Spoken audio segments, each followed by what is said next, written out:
ഈശോമിശിഹായ്ക്ക് സ്തുതിയായിരിക്കട്ടെ. 135 സങ്കീർത്തനം. കർത്താവിനെ സ്തുതിക്കുവിൻ, കർത്താവിനെ സ്തുതിക്കുവിൻ, കർത്താവിൻ്റെ നാമത്തെ സ്തുതിക്കുവിൻ. കർത്താവിൻ്റെ ദാസരെ അവിടുത്തെ സ്തുതിക്കുവിൻ. കർത്താവിൻ്റെ ആലയത്തിൽ ശുശ്രൂഷ ചെയ്യുന്നവരെ, ദൈവത്തിൻ്റെ ഭവനാങ്കണത്തിൽ നിൽക്കുന്നവരെ അവിടുത്തെ സ്തുതിക്കുവിൻ. കർത്താവിനെ സ്തുതിക്കുവിൻ, അവിടുന്ന് നല്ലവനാണ്.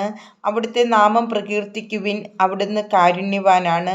കർത്താവ് യാക്കോബിനെ തനിക്കായി, ഇസ്രായേലിനെ തൻ്റെ അവകാശമായി തെരഞ്ഞെടുത്തു. കർത്താവ് വലിയവനാണെന്നും സകല ദേവന്മാരെയും കാൾ ഉന്നതനാണെന്നും ഞാൻ അറിയുന്നു.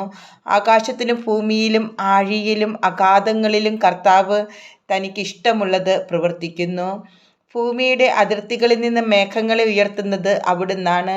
മഴയ്ക്കായി ഇടിമിന്നലുകളെ അയക്കുന്നതും കലവറ തുറന്ന് കാറ്റിനെ പുറത്തുവിടുന്നതും അവിടുന്നാണ്.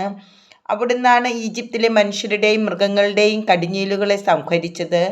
അവിടുന്ന് ഈജിപ്തിൻ്റെ മധ്യത്തിൽ ഫറവോയ്ക്കും അവൻ്റെ ഭൃത്യർക്കുമെതിരായി അടയാളങ്ങളും അത്ഭുതങ്ങളും അയച്ചു. അവിടുന്ന് അനേകം ജനതകളെ തകർക്കുകയും ശക്തരായ രാജാക്കന്മാരെ വധിക്കുകയും ചെയ്തു. അമോര്യ രാജാവായ സീഹോനെയും ബാശാൻ രാജാവായ ഓഗിനെയും കാനാനിൻ്റെ സകല രാജ്യങ്ങളെയും സംഹരിച്ചു. അവരുടെ ദേശങ്ങൾ തൻ്റെ ഇസ്രായേൽ ജനത്തിന് അവകാശമായി അവിടുന്ന് നൽകി. കർത്താവേ, അങ്ങയുടെ നാമം ശാശ്വതമാണ്. കർത്താവേ, അങ്ങയുടെ കീർത്തി തലമുറകളോളം നിലനിൽക്കുന്നു. കർത്താവ് തൻ്റെ ജനത്തിന് നീതി നടത്തിക്കൊടുക്കും, തൻ്റെ ദാസരോട് കാരുണ്യം കാണിക്കും.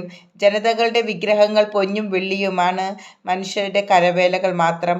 അവയ്ക്ക് വായുണ്ട്, എന്നാൽ സംസാരിക്കുന്നില്ല. അവയ്ക്ക് കണ്ണുണ്ട്, എന്നാൽ കാണുന്നില്ല. അവയ്ക്ക് കാതുണ്ട്, എന്നാൽ കേൾക്കുന്നില്ല. അവയുടെ വായിൽ ശ്വാസമില്ല. അവയെ നിർമ്മിക്കുന്നവർ അവയെപ്പോലെയാകട്ടെ, അവയെ ആശ്രയിക്കുന്നവരും അതുപോലെ തന്നെ. ഇസ്രായേൽ ഭവനമേ, കർത്താവിനെ വാഴ്ത്തുക. അഹ്റോൻ്റെ ഭവനമേ, കർത്താവിനെ വാഴ്ത്തുക. ലേവിയുടെ ഭവനമേ, കർത്താവിനെ വാഴ്ത്തുക. കർത്താവിൻ്റെ ഭക്തരെ, കർത്താവിനെ വാഴ്ത്തുവിൻ. ജെറുസലേമിൽ വസിക്കുന്ന കർത്താവ് സിയോനിൽ വാഴ്ത്തപ്പെടട്ടെ.